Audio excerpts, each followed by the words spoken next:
There was that Netflix show. I forget what it was called. Only McDaniel came out of 5 points, man. Yeah. There was what I can't remember what the call was.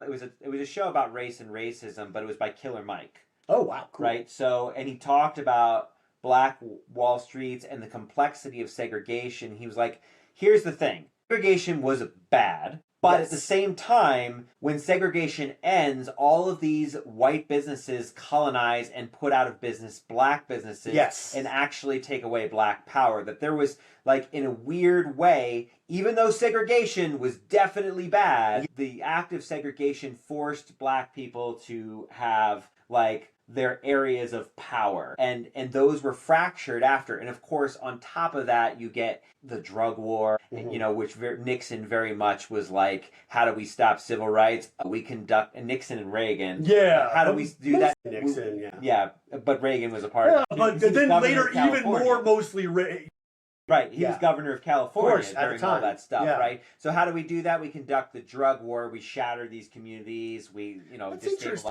the think area. about some of the worst, like, conservative politicians of the 20th century came out of California. Yeah. Huh.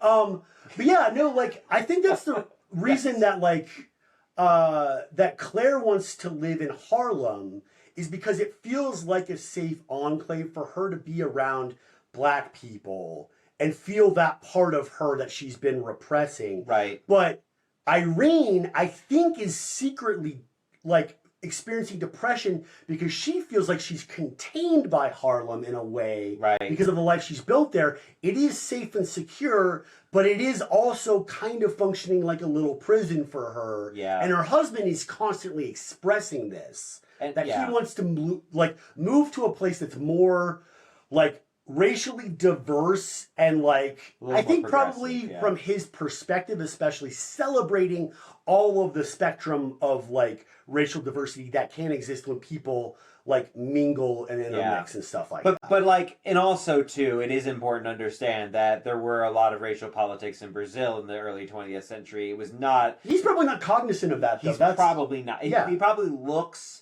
to the other place and thinks, I mean, yes, you don't have, I mean, like, what is literally fascist terror for black people, post-Reconstruction is essentially, especially in the South, it is a form of fascism. Oh, it's absolutely fascism.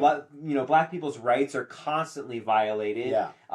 You know, they're not allowed to vote. Mm-hmm. All of the gains that they make in the short period right after the Civil War are suddenly stripped away from them not much longer after Reconstruction begins and they get the right to vote, and the 14th Amendment and the 13th Amendment are passed, right? And of course, you know, people take those amendments and they twist them in ways to terrorize black people. So it's like, you know, that kind of thing doesn't necessarily exist in Brazil. It does have its racial hierarchies. Absolutely. Like, that can't be ignored. It's not a perfect place, but he might be looking at it as, look at what the hell happens in the United States. I mean, this 1920s is also the heyday of the Ku Klux Klan. Absolutely, man. We also can't ignore that stuff, too. Yeah, Ku Klux Klan, man. The sequel is worse than the original in a lot of ways.